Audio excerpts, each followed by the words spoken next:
Hello, welcome back to another outstanding episode of Drams with Bams. I'm like aiming high on this one. Darren's been on the energy juice today. You might be able to No, I haven't. Because he's like the Energizer Bunny. Iron Brew energy juice. Phasing through solid objects. Yeah, I actually walked the whole house without using a doorway. Yeah. Like the vision. Flash. Anyway, so We've gone for two different things there. yeah, That- both that says super something about us. nerdy. That says Super something about nerd. us both, doesn't it? So this episode is Smokehead, and not just the regular normal Smokehead, but these two more recent editions, the Sherry Bomb and Rum Rebel. I believe the Sherry Bomb was released first, and then the Rum Rebel is the last few months, I think. So we're going to start with the Sherry Bomb. Buster's going to help out with this, obviously, because he's so needy. Oh, mate. So yeah, the Sherry Bomb. It is obviously the normal Smokehead, which, although comes from an undisclosed Isla, the sort of It's our bag. speculation. Yeah, the speculation is it's Arbag, even though I think everyone associated would deny it because of deals. Yeah, because they'll have to pay extra for it. Yeah. if they tell everyone it's Yeah, Arbag. exactly. Yeah. So, and then it's finished. So this one's obviously finished in sherry casks. I don't think either of them tell you what casks it is they're finished in. So the rum doesn't say which rum, and the sherry doesn't seem to say which sherry it is either. Which is a bit annoying, but still, let's crack on, shall we? I think with these, it's important to remember that it's not. I mean, I've tried.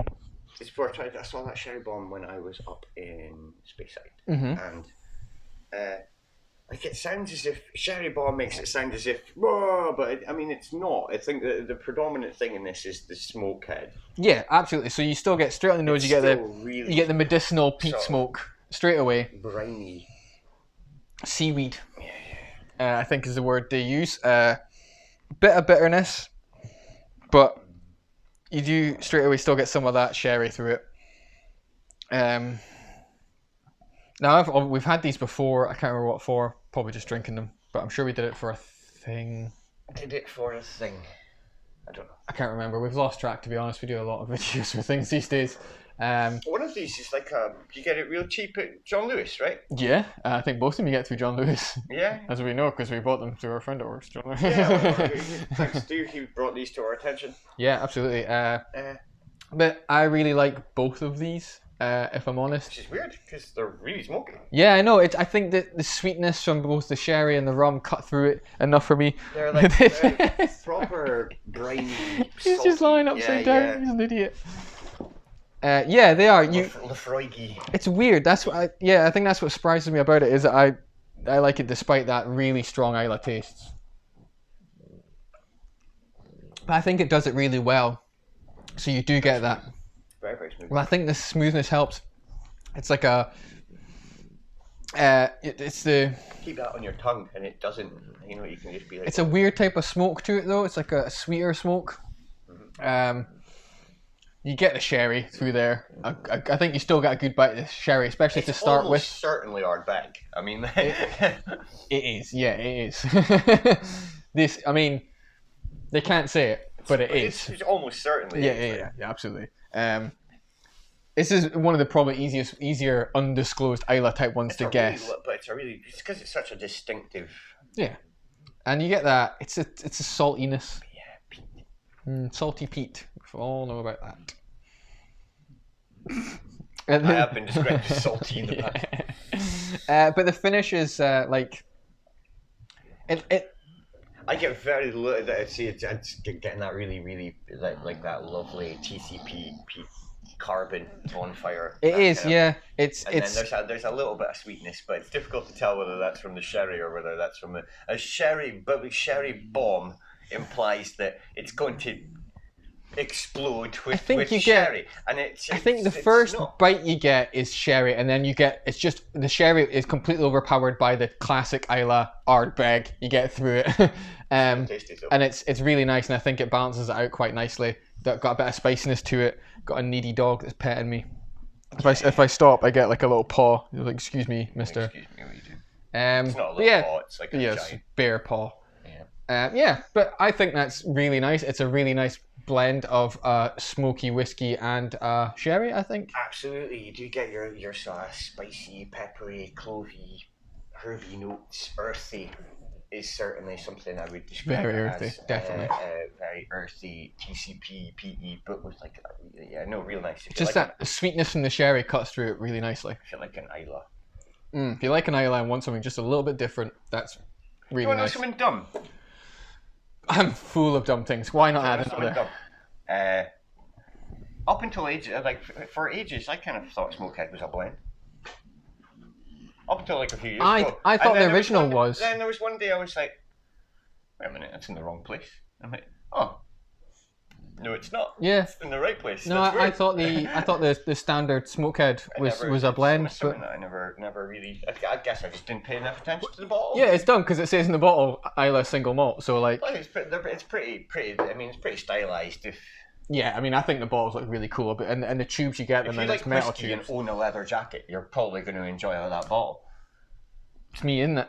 Well, yeah, or like some sort of. I have skull tattoos. This bottle's sort of absolutely. It's meant pretty, for me. It's a pretty metal looking bottle. Yeah, I like them. Skulls all over it. Yeah, big fan. It's pretty cool. You can't really go wrong with that. No. Right, so on to the Rum Rebel.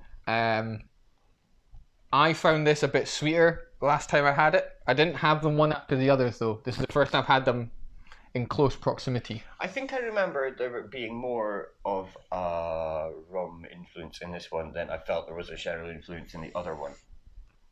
On the nose straight away, yeah. I mean, it just, you can't, I don't feel like you get the Isla through it. It's. I think that the rum stops some of that Isla flavour straight away. What? Nothing. What? I won't say it. It's weird. Well, like initially, see when I brought that to my. You were going to say See it. when I brought that to my face, right? Mm-hmm. The first thing that popped into my head is, when you're in the supermarket and you walk up to like the fish counter, and you get to like that point where you can and it's that briny. Okay. You know what I mean? No, yeah, I get what you mean. And you get up to it and you're like, oh, that's like that. It just immediately reminded me of that. It's fair. I mean, it is because you get the Fishy. It's not fishy, No, yeah. but like, you know what I mean? It's well, salty and briny. yeah, and it's it's got just- that kind of hint of. I mean, it's your Ardbeg flavour, isn't it? It's a seaside flavour. It's an undisclosed Isla flavour. It's an undisclosed Isla seaside flavour. There's a lighter thing in there than there was in that point. Well, they've got in the notes that depth. fresh mango develop through the nose, which is a bit nancy, but barbecue pineapple and fresh mango. It's a bit nancy. Anyway, it's so yeah. They say the nose is hints of Savoury, barbecue sir. pineapple and fresh mango. Sounds awful. Sorry. I think it's just Who's barbecuing fruits? people do barbecue Why pineapple. are you barbecuing fruits? People barbecue pineapple. This is a thing. I don't do it. It's wrong. Why? Why? Because vegetarians have no joy in their life. I suppose there's vegetarians. I suppose there is. Yeah, those people exist. I hadn't really taken that into consideration. Have a burger and get over it. If you're I suppose if you're a vegetarian, why are you going to a barbecue? Because you can barbecue veggie burgers. I don't think You can. It's not the point, though, is it? I was at a barbecue and there was a vegetarian there and we had to use a different part of the grill for a Yeah, vegetarian. I know. I can understand that, and I have nothing against and if But, you. but to your point of why are you bothering going? Like, Well, yeah. bring a sandwich. I've never understood. Like, We've digressed, right? Hang on, I've Pete. never We've understood digressed. that. Like, I go to the supermarket, and all of the vegan and non-meat things are shaped and named as if they are meat things. Why not just go out on your own? Why not just make up a new thing, and then vegans can have their So why have vegan? So have chicken, vegan power not link chicken. rather than a vegan sausage. Vegan super duper penis shape. Because a sausage is more the media in which the contents is presented in, right? Sure. And more than it's like sushi. Sushi's about the rice and not about the cold fish nonsense, right? Mm. Yeah. Okay. So, Yeah. like, I'm if with you you. I'm were- going to stare at. So if you were the viewers. so a sausage would be, you could still call it a sausage because it's still a sausage. It's just the contents has no meat in it. Okay. But you get like chicken, not chicken, or like corn nuggets, or like bacon. We have corn nuggets, but then they're they're a nugget of corn, so that makes sense. Of that, yeah, it would. Anyway, right? Can we get back to the like, whiskey? Just vegan, briefly, can we get back to? It's not bacon. No, it's Why not not bacon. They just call it vegan strap, because that's what it is. It's like I've tried it before. It's like eating a seatbelt strap. There's I've tried that as well. There's doesn't surprise me. I just don't understand. Why call them? Why name them after things that you dislike? Create your own thing. Top tips, vegan. Anyway. So yeah, then there was barbecue pineapple and fresh mango. Fish counter, yeah. I mean, it is very. It's certainly a lot lighter, and I mean that on like the palate sense that. That was a bit sort of muskier and it had a bit of depth. I think that was the sherry influence on the smoke. Whereas this is, it's a lot fresher. It's a lot lighter. I think it's a bit more sort of refreshing. This is almost. If I've ever used the word zingier. Yeah, I don't think I've ever heard you say that. The first feel across your mouth is like drinking a watered down rum, and then you get those whiskey notes of your smoke and peat through it. I definitely get the carbon bonfire. But have a taste but even from the nose, but you get those lovely, refreshing kind of top notes. I think it's like it's tropical fruit you get through it. But I think for me, I drink rum, not usually straight, but I do drink rums, and I think it almost feels like a watered down rum to start with, and then you get that sweetness, and then you get the whiskey notes coming through quite quick. Like I'm describing it like it's like a long time, but it's within seconds. Turned into an owl. Wonderful, isn't it? You like that? It's. But then I think the finish you get the whiskey, the rum come back into it again. So like you go like rum, whiskey, rum, if that makes sense. And then just bonfire. Yeah. Oh wow, that's really nice. That's exactly what. So actually you go rum, whiskey, rum, back to the whiskey to finish. That's exactly what. Which is a really nice little dance it does there. There's no joke, it's something like that. No, that's really nice.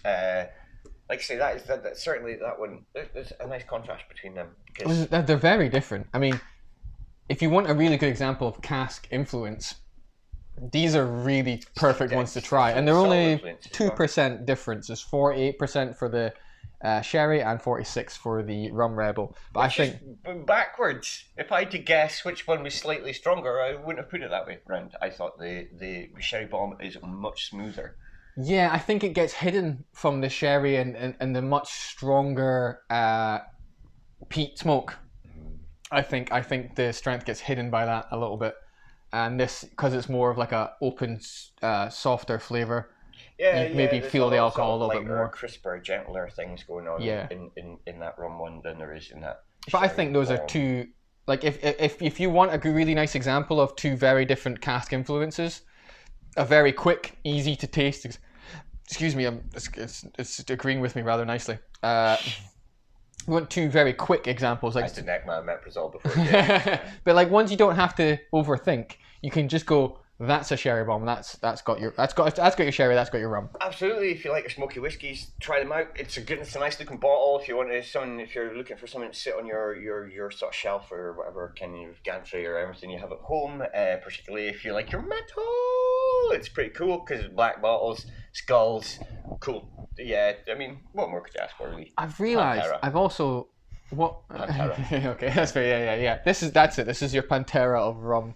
No, that would be a black tooth grin, which is. We digress. Dark rum and coke or something like that. I can't remember. Okay, cool, fair enough. Right. Anyway, so that's that one. Hope you've enjoyed that. There'll be another episode coming soon. Yes, go try them. They're also quite cheap in John Lewis, so if you can buy it online in John Lewis, do it. Yes, exactly where we got them from. Thank you very much, folks. We'll see you next time.